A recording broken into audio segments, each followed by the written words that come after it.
Maganda at maluwalhating araw po sa inyong lahat ngayong ika-21 ng Enero taong 2021. At gaya po ng ating palaging paalala sa inyo, kayo po'y magsuot ng inyong mga face mask and face shield. And per doctor's advice, papanatiliin muna natin ang ating face mask. At saka pag kayo po'y nasa labas na, huwag niyong kakalimutan yung mga observance ng 2-meter distance or 6 feet. Saka palagi kayo maghugas ng inyong mga kamay with soap and water. At huwag niyo rin kalilimutan ang mahalaga sa laban lang ito against coronavirus is to have a healthy body, which means you need to eat healthy foods. Yung mga nutritious. Kain ng vegetables, prutas. Minom kayo ng maraming tubig. Mag-exercise. Sleep at least 8 hours a day. Kumuha kayo ng sinag ng araw. Kahit 15-20 minutes sa umaga. Pag hindi umulan, okay na yan. Ang pinag-uusapan nyo itong mga health protocols. Merong pinalabas yung National Task Force Against COVID-19. Pero luma na ho ito eh. Tayo, sa programa natin, I remember, ang naunang nagsalita nito, kasi sintido kumuno ito eh. Hindi ba sabi natin, nung unang lumabas yung variant, na medyo nayanig ang ating pamahalaan, sabi natin, paano ba matatransmit yung bagong variant? Di ganun din, wala namang pagbabago eh. Kaya sabi natin, we have still to observe the minimum requirements ng health protocols natin. Wearing of the mask, wearing of the face shield, observing the physical distance of 2 meters or 6 feet, washing of the hands. O yun din ang sinasabi ng National Task Force, pero luma na nga ito. Paulit-ulit na natin sinasabi yan. Kaya, huwag kayong magagambala. Anumang variant yan, pagpatuloy lang po natin yung dati nating ginagawa, yung dati nating paalala ni Presidente, mulat sa pool, yun lang naman ang ating palaging sinasabi sa inyo. Sapagkat lahat ng virus, hindi kakapit sa katawan natin yan kung meron tayong ginagawang health protocols and at the same time, maintaining a healthy body, hindi po ba? So, kayo mag-alala dyan, ano pang variant yan, kaya natin yan. Anyway, meron nga pala nag-text sa atin. Bakit daw, ano raw ba talaga ang regla dyan sa IATF? Kasi daw, pumapasok siya ng mga malls. 99% daw, pinapayagan naman daw siya. Pero bakit naman daw yung 1% hindi? Babae yung nag-text sa atin, kaibigan natin. Hindi ko matanong, ilang taong ka na ba? Baka naman more than 65 ka na. At halata sa hitsura mo, kaya hindi ka pinapayagan. Katunayan meron tayong kaibigan si dating Congressman Tony Boy Florendo. Minsan pumunta tayo sa Greenbelt. Nakita natin yung kanyang partner. Sabi ko, nung ginagawa mo rito? Sabi niya, hinarang si Tony Boy Sabi ko, bakit? Senior citizen kaya pala. Ba't ako hindi hinarang? Siguro kasi kako, puti na ang buhok Kahit na, in fact, hindi naman siya mukha hindi naman yata. 70 pa si 64 lang yata si Congressman ex-Congressman Tony Boy Florendo. Pero hindi siya pinapasok. Hinanapan siya ng ID, walang ID. O kaya, siguro, yun ang mga 65 years old. Pwede. Pero yung 66, paakyat, as a general rule, hindi kayo po pwedeng lumabas ng bahay. Pwede lang ho kung for essentials. Punta kayo bibili kayo ng gamot, punta kayo ng doktor. Otherwise, talagang hindi po pwede. Kaya sa ngayon po sa IATF, pag-uusapan kung iaakyat natin yung mga pwede na. Kasi depende nga sa sitwasyon Kasi pag 66 and above ka, ordinarily, meron kang mga underlying illness na tinatawag. Meron kang mga dating sakit. May diabetes, may alta presyon, may sakit sa puso, may sakit sa liver, kidneys. O kaya, pag dinapuan kayo ng virus, delikado. Katunayan, di ba, sa Norway, coincidentally, hindi na lang 20, may nadagdag na naman daw namatay doon. Pero, hindi pa naman final ho yun. Iniimbestiga pa nila kung talagang yung virus talaga nakamatay o dati na yung mga sakit nila. Kasi lahat ng mga namatay doon, 80 and above. So, masyado na nga namang, apart from may edad na, kung may mga dati na sakit, baka naman yun talaga ang kinamatay nila. Nagkataon lang. So, huwag po tayo masyadong magkaroon ng mga takot sa puso natin.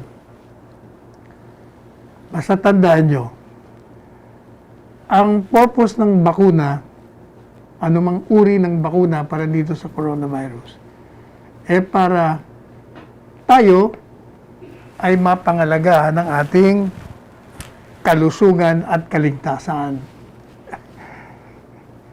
Sayang naman yung lahat ng oras nila, lahat ng araw nila, binuhos nila yung panahon, yung talino nila, para suriin paano i-neutralize itong virus. Tapos, yung pala, kalalabasan mas lalo pa tayo mapapasama. Hindi naman po siguro ganun.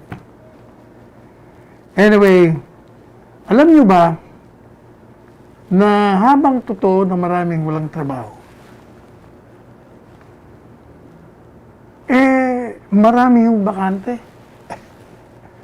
Siguro ang problema lamang ay hindi alam ng mga walang trabaho na meron silang pwedeng pasukan. Kaya ito pong DOLE. Alam niyo ba ang DOLE? Yung Department of Labor and Employment. Sa ilalim ni Secretary Silvestre Bebot Bello. Meron po silang programa. At yung pong Department of Labor and Employment's Bureau of Local Employment, meron po silang pinupost na mga bakanting posisyon o trabaho para sa inyo, mga walang trabaho. At ayon po sa DOLE, ito tandaan nyo pakinig po kayo maigi dito, pati na yung mga kritiko, para alam nyo rin naman na yung mga walang trabaho, pwede naman talagang mag-apply at pumasok.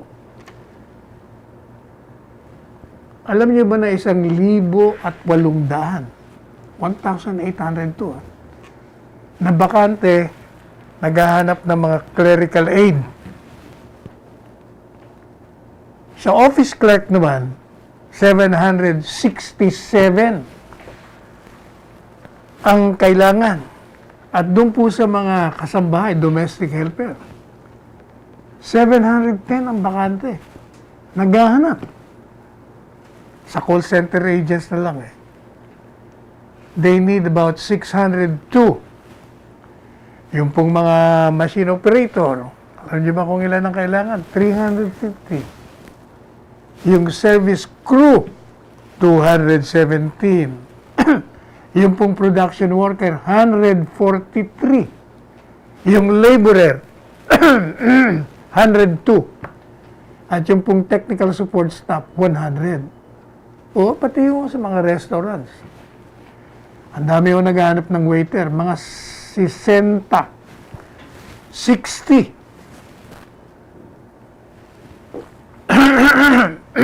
Talaga itong allergy natin, hindi pa natin nadidiscover kung saan nanggagaling. Ito pong mga interesadong aplikante, alam niyo pong gagawin nyo? Excuse me. Kontakin niyo po yung pinakamalapit na Public Employment Service Office o PESO. Pwede rin po kayong magbisita dun sa Dole ng Trabaho, Negosyo, Kabuhayan website.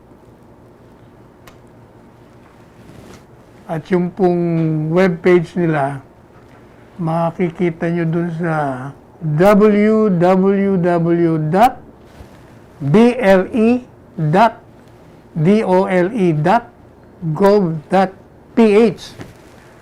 Ulitin mo natin ha. www.ble.gov.ph,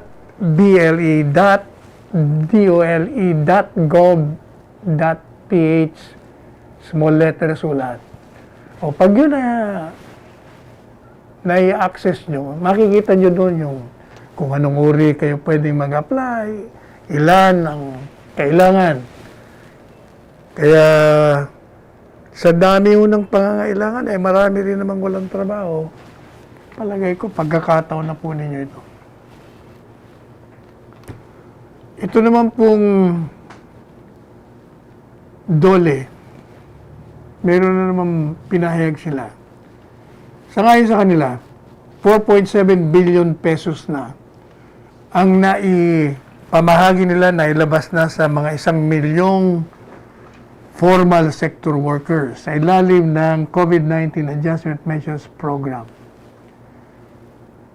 Ang sabi po ng Dole, yung pong figure na 80 to 85% ng total ng 7 billion budget na allocated for workers affected by the government, yun na po ang nailabas. O malaki na po yun. Kung 80 to 85%, 4.7 billion. Marami na talagang naipamahaging pera para dito sa mga formal sector workers. Yung actual budget po ang binigay sa Dole, nasa 4.7 billion pesos. At yung pong budget is 7 billion. Kasama na po yung 3.1 billion galing sa turismo. So, a total of, alam niyo ba kung ilan na yung mga workers na kikinabang dito, formal workers? 952,000. O, halos 1 milyon na. Kasama na po yung mga employees niya sa education, sa tourism sectors. Tumanggap na sila ng cash aid amounting to 5,000 under camp. O meron nga ho palang paalala itong Dole, lalo na dyan sa NCR. Pinapaalalanan po yung mga employers at yung mga manggagawa na hindi pa nakakakuha ng kanilang camp assistance. Ay, meron lang kayo hanggang January 22. So, ibig sabihin, hanggang Lunes na lamang yan para mag-claim kayo ng assistance. Kasi pag hindi pa kayo nag-claim, after January 22nd, hanggang Friday, hindi Monday, mawi-wave nyo yun, ibibigay na lang yun doon sa ibang mas nangangailangan. Kasi pag hindi kayo nag-apply, that means you don't need the money. Kung pwede rin namang hindi nyo alam. Kaya ngayon, pinapaalam na sa inyo na hanggang Biyernes na lamang. Balikan po natin kayo after a short break from our studio.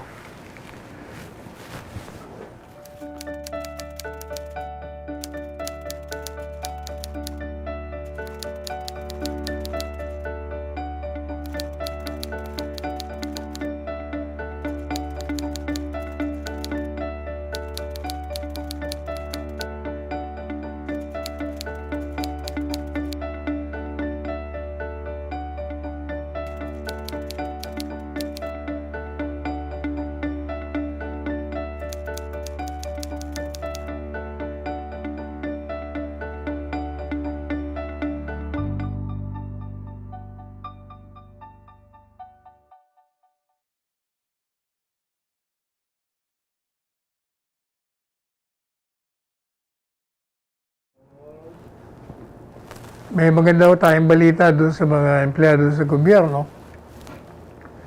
Because the government employees will enjoy higher salaries mula ngayong buwan na ito. Dahil ipatutupad na po yung second tranche ng Salary Standardization Law. Sabi po ni Budget Secretary Wendell Avisado, nag-issue na po siya ng National Budget Circular 548 kung saan ay nilatag niya yung guidelines para sa pagpapatupad ng second tranche ng pagtaas ng sahod ng mga civilian personnel sa ilalim ng Republic Act 11466. At yun daw pong mga salary adjustments ay para sa mga personnel na nagtatrabaho sa national government agencies at ito ay chargeable dun sa kanilang mga personnel service budget sa ilalim ng 2021 General Appropriations Act. At ito raw pong pagpapatupad nito, ang magdedetermine nito ay yung kanya-kanyang governing boards. And they will be charging it against the approved corporate operating budget. At ito mong DBM ay nag-release na rin ng Local Budget Circle number 132 na nagpiprescribe naman ng salary adjustment rules for local government personnel. And this also covers the honoraria rates of barangay officials and employees na depende naman sa salary schedule adopted by their respective municipalities or cities. Hindi ba one time na balitaan natin na meron avian influenza virus para sa mga ano ito, mga swine and mga poultry. Sabi po ni Secretary William Dodd ng Department of Agriculture, libre na tayo sa avian influenza sapagkat as of January 8 daw yung huling mga H5N6 yun ang tawag nila dun sa avian influenza virus strain natanggal na at ito raw ay na-resolve dyan sa isang commercial layer poultry farm sa Pampanga and backyard poultry farms in a village in Rizal sa loob lamang ng hindi hihigit sa isang taon matapos na itong poultry virus ay pumasok sa ating bansa. At ito po isang welcome development dahil alam naman natin yung poultry meat talagang popular yan dito sa ating bansa. Karamihan ho sa atin mahilig sa manok, sa chicken. Mahilig din tayo sa baboy at sa baka. Kaya maraming may sakit na kaltapresyon pag puro baboy kinakain. Kaya hinay-hinay pagdating mo sa karning baboy. Kaya kinukomendahan po, kinukongratulate ni Secretary Dar yung pong Department of Agriculture, BAI dyan sa Pampanga at Rizal at local governments dahil sa mabilisan nilang sasawata o pagpapatigil at pag-limit ng pagkalat nitong strain sa ibang lugar. Mukha naman daw sa kanilang pagsusuri yung mga ibang apektadong farms wala namang nakikitang ebidensya na meron pang mga AI virus kanila. Pero sabi po ng Department of Agriculture kailangan pa rin tayong vigilant, yung mga poultry farmers, at saka yung stakeholders natin sa industry.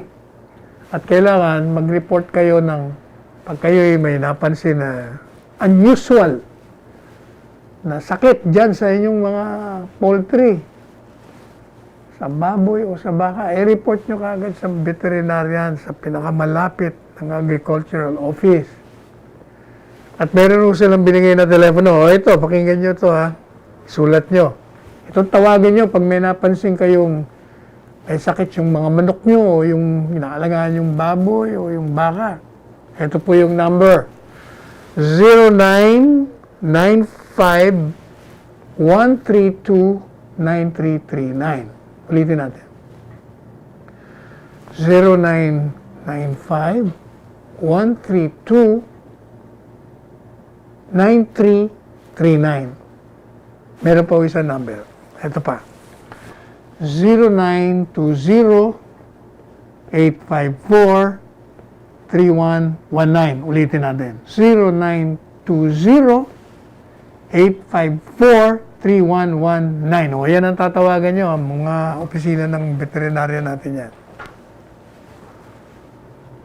O, merong magandang balita na naman si Ramon Ang. Talaga ito si Ramon Ang Saludo tayo rito Bawat galaw nito, para sa kabutihan ng bansa.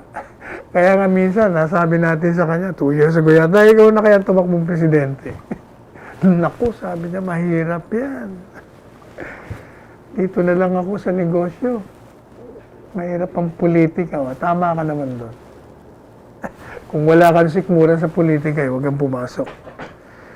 Sa ngayon po Ramon ang presidente ng San Miguel Corporation. Hindi ba na pabalita dito sa programa natin at sa iba pang mga plataforma, dyaryo, radyo, TV, na binuksan na yung Skyway, di ba, last week. At libre. Hindi kayo magbabayad ng toll muna. Pero yung mga, sabi ni Mr. Ramon Ang, yung mga frontliners, mga 10,000 yun, 400. Hindi talaga sila papagbabayarin. Indefinitely free. Ang biro nyo yun. Sabi ni Mr. Ramon lahat daw ng expressways ng San Miguel Corporation, toll-free ito mula pa nung magsimula ang pandemic.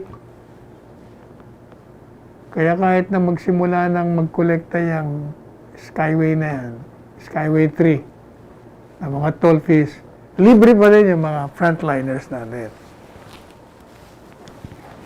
Katunayan, sabi niya, kung kukumputin mo yung hindi nila siningil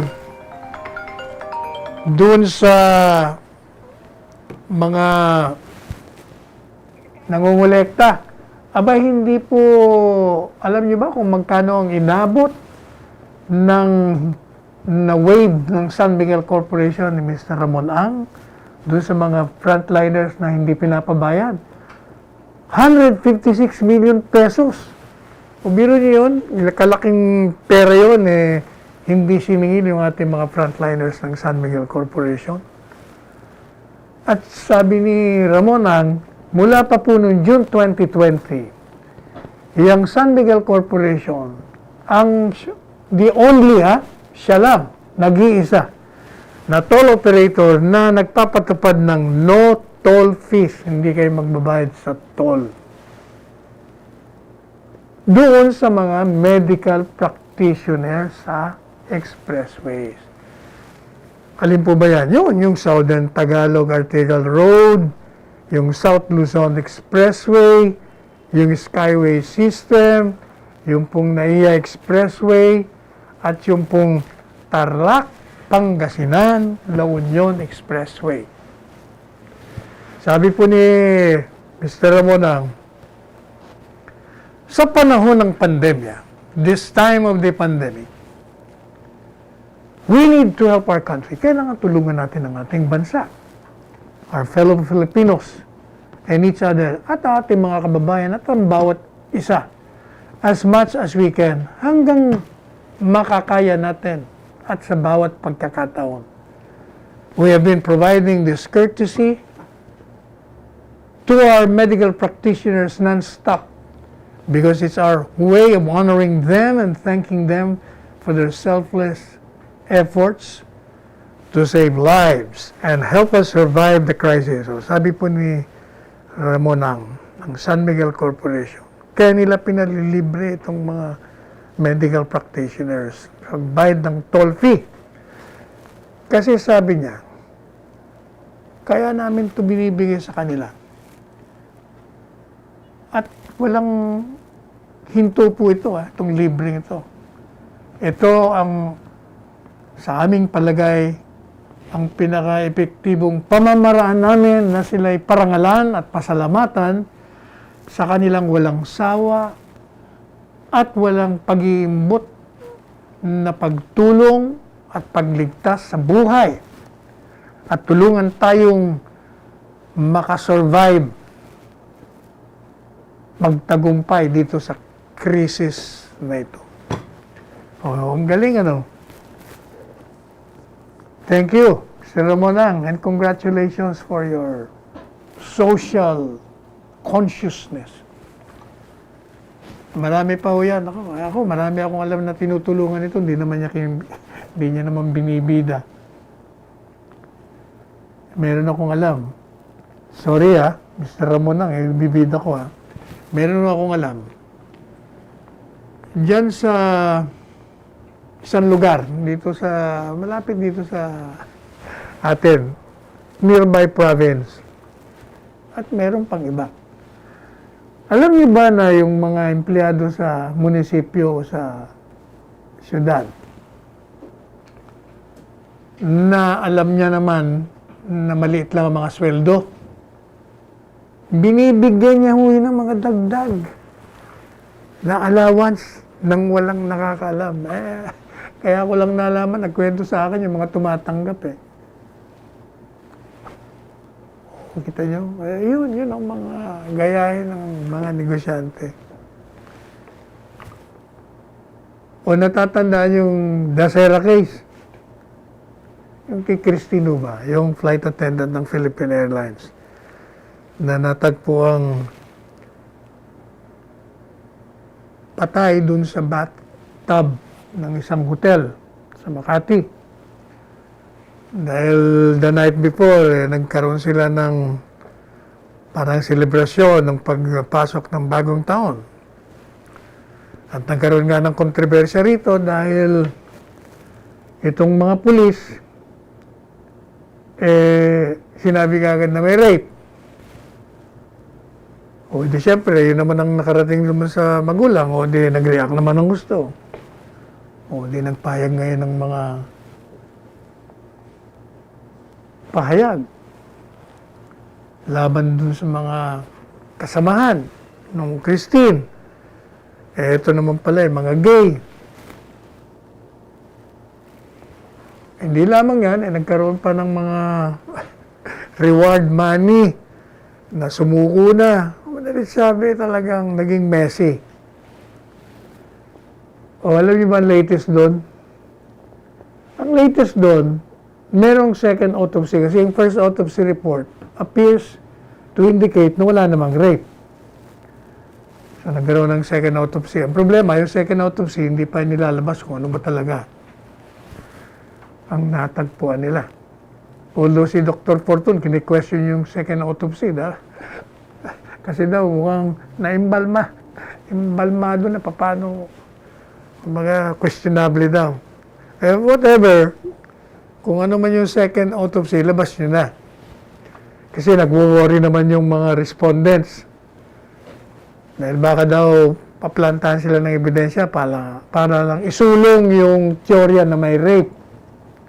Kahit daw para sa kanila, hindi naman totoo. At pati daw yung mga spekulasyon na nalagyan ng droga yung iniinom na anak. Hindi rin daw totoo yun sapagkat nagpatest sila, puro naman negative. O madalit sabi, mayroon pong ongoing preliminary investigation. But the latest Sabi po ni General Devon Sinas ng PNP, ang ating Chief of Police, inaprubahan na raw po yung rekomendasyon ng Directorate for Investigation and Detective Management para i-relieve yung Makati City policemen, kasama na yung Chief of Police, dahil daw sa maaaring mga posibleng liability sa pag-iimbestiga sa pagkamatay nung flight attendant na si Christine Docera. Pero ang sabi naman po ni General Danao, ito naman yung NCRPO Director. Mag-aaralan muna raw kung ipatutupad ka agad kasi hindi naman daw fair na mag-relieve ka ng mga pulis nang wala namang hindi pa tapos yung pag-iimbestiga. Ang gusto kong malaman, anong reason for the relief? Parang hindi naman kasi binanggit. Sinasabi lang na probable o possible liability. Bakit magkakaroon ng liability? Dahil mali yung investigasyon? Dahil pinalutang na may rape? Kailangan bigyan natin ng tamang dahilan para hindi tayo nag-speculate. Hindi po ba? Anyway, pinag-uusapan yung mga pulis. Tandaan nyo naman yung ating binalita sa inyo na kung saan pulaan natin yung judge dyan sa Marawi, RTC, sa Sulu rather, sa Hulo. Dahil na-file na yung kaso, hindi may release yung warrant of arrest, tuloy ni-release yung mga suspects. Yung latest po doon, itong si General Devon Sinas nagsasabi na yung po daw siyam na nakademandang mga pulis, nagbigay na ng mga feelers na sila ay mag-surrender. At nakikipag-usap daw sa kanila, mga 5 hanggang 6 daw dun sa siyam ang gusto nang sumuko. Hopefully before the end of the week daw. At gusto na nilang magpasailalim sa custody ng PNP. Kung nakikinig yung mga pulis na yun, tama yun, sumuko na kayo. Kasi pag kayo ay on the wanted list, naku, mahirap na. Mabuti na yung sumuko kayo, harapin nyo.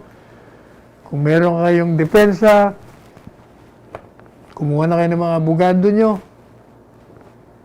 para magkaroon na ng mabilisang paglilitis o trial. O siya nga pala. Alam niyo ba si Ambassador Babes, si Jose Manuel Romualdez, naturukan na siya ng bakuna. At ang tinurok sa kanya ay vaccine ng Moderna. Hindi naman usa dahil nauna siya sa atin. Kung hindi, dahil nandun siya sa Amerika doon ang kanyang station Kasama ho yun doon sa patuloy na rollout ng Washington DC. Lahat ng mga naroon, kailangan magkaroon ng bakuna. Lalong-lalo na kasi umaten po ito kaninang alas 12 ng madaling araw, alas 12 ng tanghali doon. Doon sa inauguration ni President Joe Biden at ni Vice President Kamala Harris. Kasama na ho doon yung isa pang tinurukan sa Saudi Arabia naman, yung Philippine Ambassador natin si Adnan Alonto at sa kanyang asawa. Sabi ho ni Ambassador Alonto, December 29 para siya tinurukan. At yun ang unang shot niya sa bakuna. Yung kanina ho, alas 12, ang hirap talagang inaantay-antay natin, pero I was drifting from sleep to waking up kasi pinipilit nating panoorin na lahat. Di tuloy natin napanood si Lady Gaga na kumanta ng national anthem. Nakuha na lang natin, ginugil na lang natin. Maganda naman yung, sabi nila, day of celebration. Akin, tingin ko, more of day of uncertainty. Pero kahit na nga, parang fortress yung Kapitolyo ng US, meron pa rin mga tao kasi unang-una may 25,000 National Guardsmen. O di para ka na rin may 25,000 na umattend na mga tao dun sa inauguration. Kasama na rin dun yung mga members ng Congress, Supreme Court, yung mga staff nila, yung mga security nila, yung pamilya nila. Kaya meron pa rin masasabi mo crowd. Pero hindi kagaya ng mga thousands. Kaya yung dalawa, si President Biden at saka si Vice President Kamala Harris. Ganda ng pangalan, Kamala. Parang Camelot. Nung bumaba sila sa kotse during the parade, si President Biden, pinupunta niya pa yung mga nandun sa sidewalk. Safe naman kasi nga puro nga security nandun yung isa nga, pinunta niya pa yung mga nagpupurso ng kanyang kandidatura sa CNN, yung isang anchor at reporter ng CNN, nilapitan niya pa Nakakatuwa rin panoorin sila kahit na nga nasa gitna ng pandemic at nasa what President Biden describes as uncivil war na kailangan na raw tapusin. Sa kanya pong talumpati bilang pang-apat na 46 president ng Estados Unidos, siya ay nanawagan po ng pagkakaisa. At siya ay nanumpa bilang presidente ng isang bansa na ngayon ay nasa ilalim ng isang pandemic at isang tunay na malalim na paghahati ng mga Amerikano. Ang nag-take nga pala ang nag-administer po ng oath of office kay President Biden ay si Chief Justice John Roberts.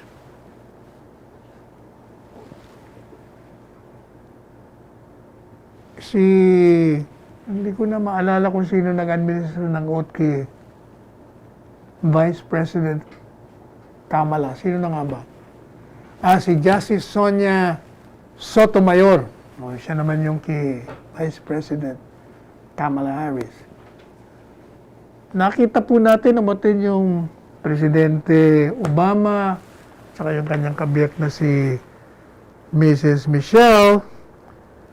Umatin din si President Bush, saka yung kanyang kabiyak. Pati nga yung dating Vice Presidente si Dan Quayle. Sino nga ba naging presidente si Dan Quayle? Si Carter ba? Hindi ko na maalala. Tagal na Tsaka may edad na rin. Dati makisig na makisig to. Batang-bata pa siya noon.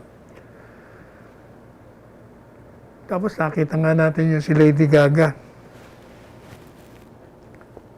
Kaganda pa ng mga suot nila. And of course, pagandahan ng mga face mask.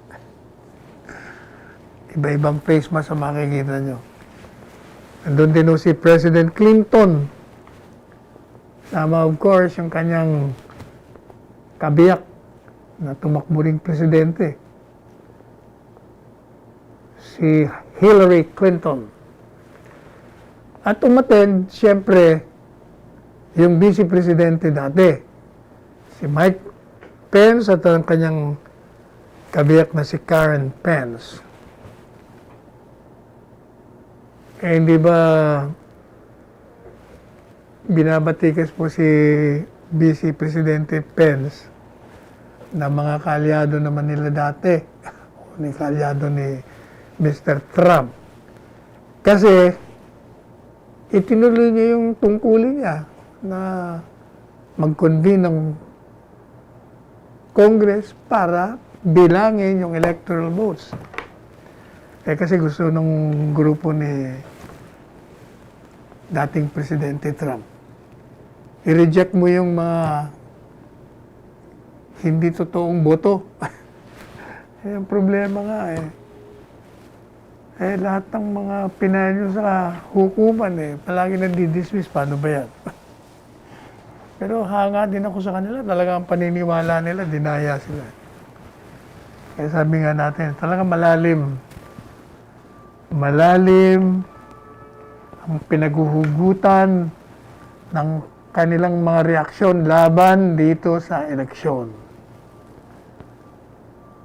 Kaya kung tingin natin po dyan,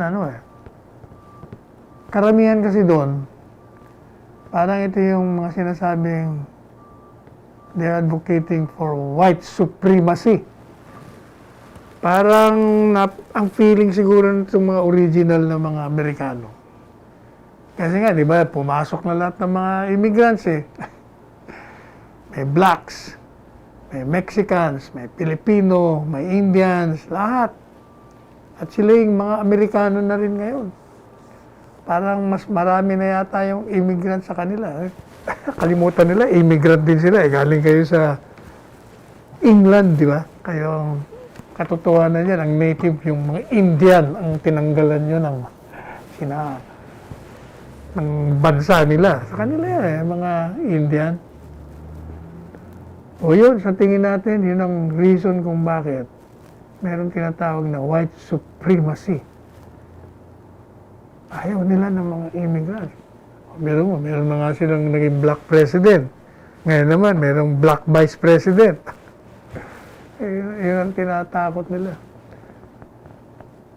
Ito yung mga naniniwala hanggang ngayon na dahil puti ka, superior ka. Ay, no. Walang katapusan yan. Naman tingin naman natin. Kanina, in-interview tayo ni Erwin Erwin Tulfo. Saka yung ibang dyaryo, humingi rin ng ano rin bang aasahan natin sa pag-upo ni Presidente Biden bilang Pangulo ng US. Kasi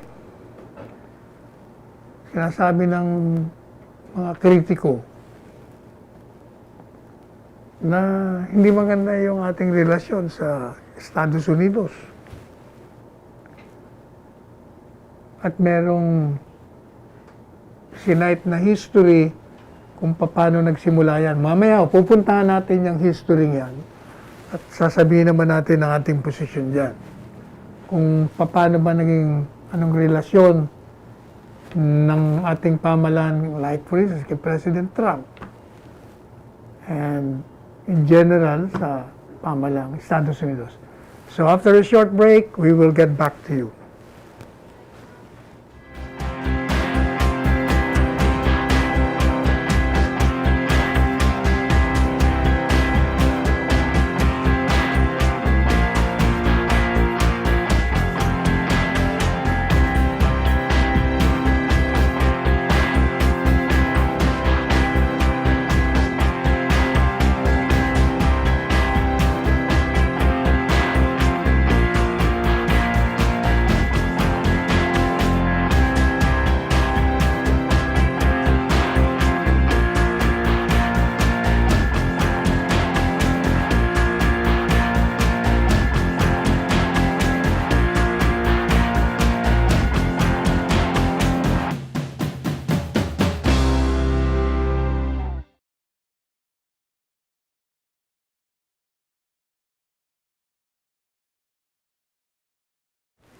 O, tingnan po natin yung history. Yung sa 4 na taon ng panunungkulan ni Presidente Rodrigo Roa Duterte, kung ano ba ang naging relasyon. Kung matatandaan nyo, 2 buwan pa lamang siya nakakaupo. Nakarinig na tayo ng mga mahanghang na salita sa Pangulong Rodrigo Roa Duterte. At medyo, hindi lang medyo, nireakan niya si President Barack Obama at natawag niya ng SOB.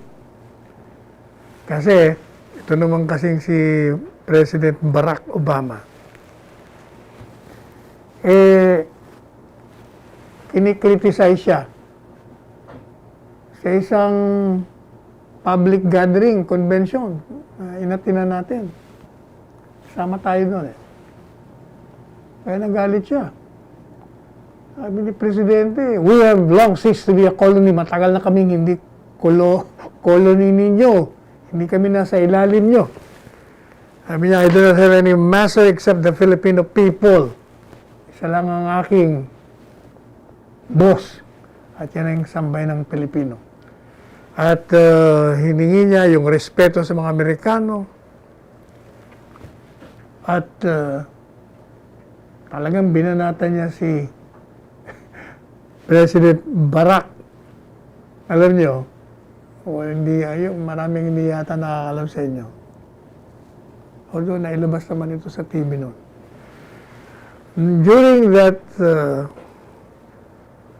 episode na yun, alam niyo ba na hinarang ko si President Barack Obama? Kasi nag-react ako nang makita kong during the conference, hindi ko na matanda kung saan bansa yun Nakaupo doon yung mga heads of state sa lamesa. Mahaba Medyo parang pabilog. Itong si President Barack Obama, dinaanan niya lahat. Kinakausap niya, kinakamayan niya. Nilampasan niya si Presidente Duterte. Siyempre, bilang Pilipino, medyo nabastusan yata tayo doon. Lahat kami nila Secretary Sani Dominguez, Senador Bongo, nandun kami, nagulat kami lahat. Tapos, alam niyo naman ako, hindi niyo rin ako mapigilan. So sabi ko, kausapin ko itong presidente ito, bakit ganyan siya. Malaman niya kung bakit na nagsasalita sa presidente sa kanya ng gano'n.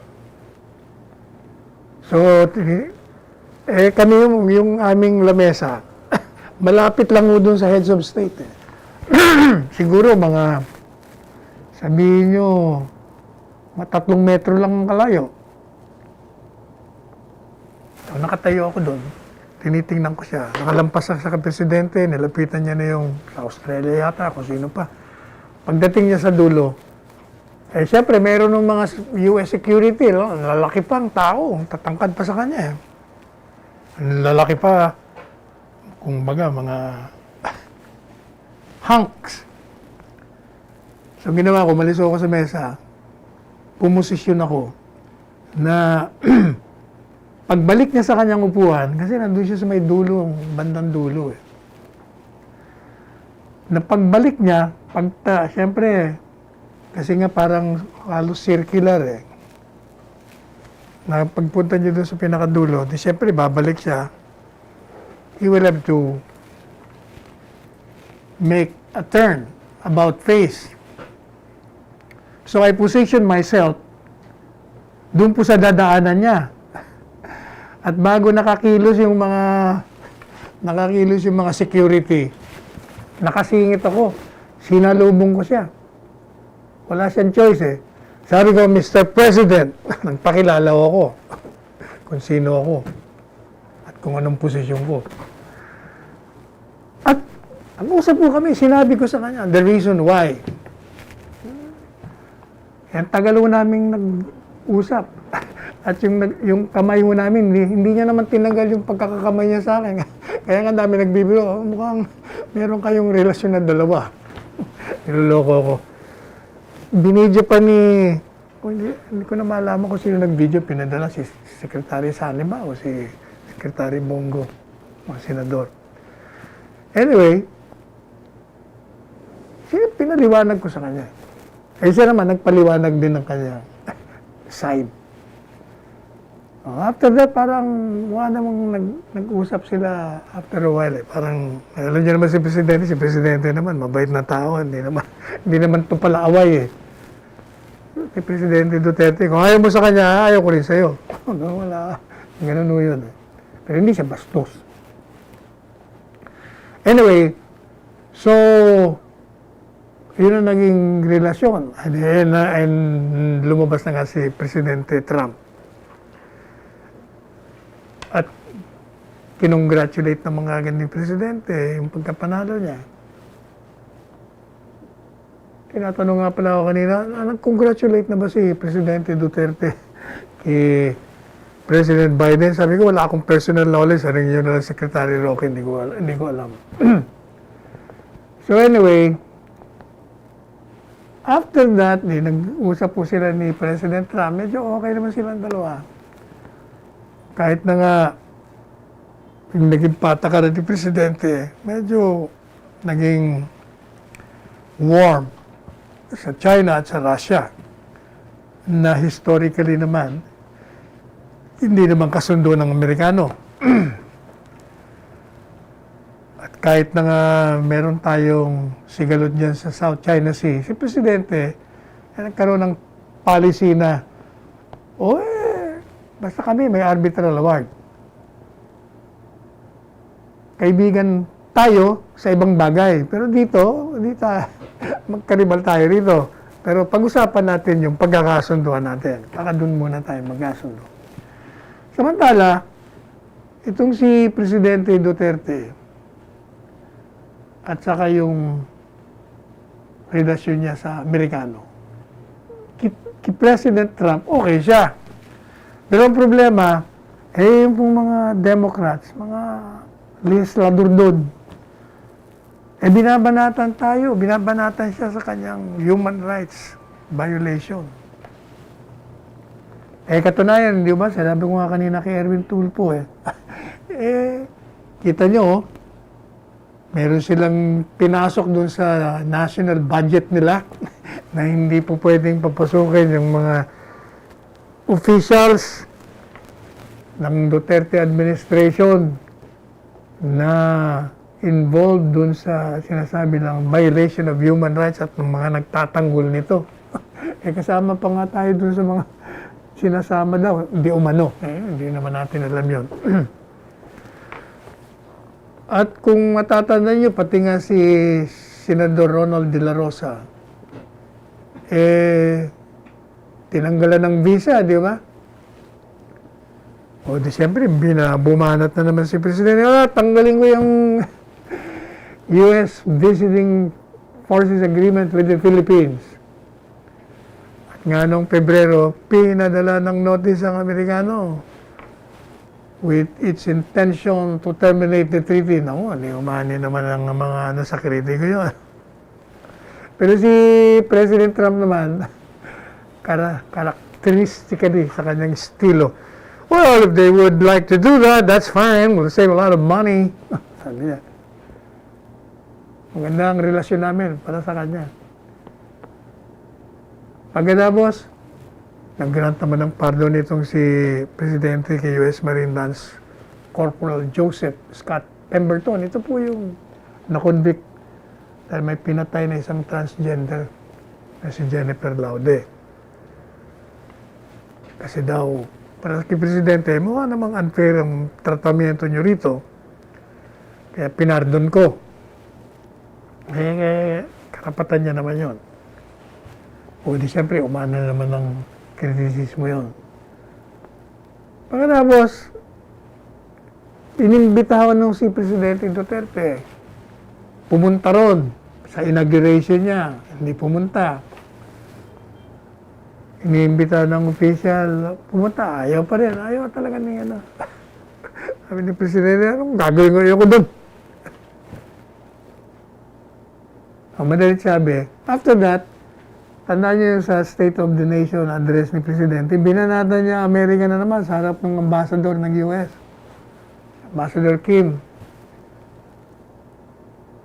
Sinabi niya yung tungkol sa Balingiga Bells. Pero naibalik naman kaagad yun after 1 year and a half. Ako na sabi, ang tingin ng mga kritiko, nako, sabi niya, patay tayo. Yan si Biden. Democrat yan. Ang mga Democrats, galit si Presidente. Masisira yung relasyon natin. Ano bang tingin natin? Alam nyo, sabi ko nga kay Erwin Tulfo kanina, ang patakaran ng lahat ng bansa ay based sa kanilang interes. Lahat ng country will treat you depende kung kailangan kanila o hindi at makakabuti sa kanilang interes. Kaya sabi natin, strategically and historically, yung Amerikano kailangan talagang Pilipinas. Maganda ho kasi yung lugar natin geographically. Saka matagal na rin yung pinagsamahan natin eh. Kaya sa tingin natin, kahit na si President Biden Democrat, hindi mababago. Ganun pa rin yung relasyon natin. Basta ang mahalaga, yung pong policy ni Presidente na kaibigan tayo sa lahat. Wala tayong kaaway. Pero, may pasubali naman eh. Pero, huwag niyong pakikialaman yung aming internal affairs. Sapagkat yan, ay kinikitil nyo, sinisira nyo, sinasalakay nyo, nilalabag nyo yung aming kasarinlan o sovereignty. Pag ginawa nyo yan, kahit magkaibigan tayo sa ibang mga bagay, ay mag-aaway tayo. Hindi na tayo alipin, hindi tayo sunod-sunuran gaya ng mga panahon. Iba na. O yun. O kaya nga sabi ko sa inyo, kailangan yung susunod na presidente, kasing tapang niya, kasing bait niya, matapang na, matalino pa, magaling pa mag-strategize. O yun, kaya nga gusto natin si Mayor Sara eh. Kasi parehong style. Anyway, mukhang inaabot na naman tayo ng oras. So, papaalam muna tayo sa inyo. Ako po ang inyong lingkod, Salvador Panelo. Pansamantala nagpapaalam hanggang bukas na muli. 2:00 hanggang 3:00 ng hapon. At nagpapaalala sa inyong muli na magsuot po kayo ng inyong face mask, ng face shield. Wash your hands frequently and thoroughly for 20 seconds with soap and water. Observe a minimum of 2 meters distance or 6 feet. And be healthy. Have a strong body. You have a strong body, you have a clear mind. And how do you do that? Oh, well, you want to have a clear mind? Matulog kayo ng tamang oras para maganda yung pag-iisip nyo. Gusto nyo malakas ang katawan, kumain kayo ng maraming nutritious food, vegetables, fruits, minom ng maraming tubig, mag-exercise. Hindi po ba? And huwag nyo kalilimutan na kayo po ay mananalangin at magpapasalamat tayong lahat sa binigay sa ating buhay ng dakilang lumika, sino man at ano man siya, ng pagkakilala natin. At tayo po'y humingi ng gabay, ng alalay sa ating ginagawang pag-inog sa araw-araw dito sa balat ng lupa. Let us tread the path of roses and let us go beyond the path of thorns. Magmahalan tayo, and I love you all.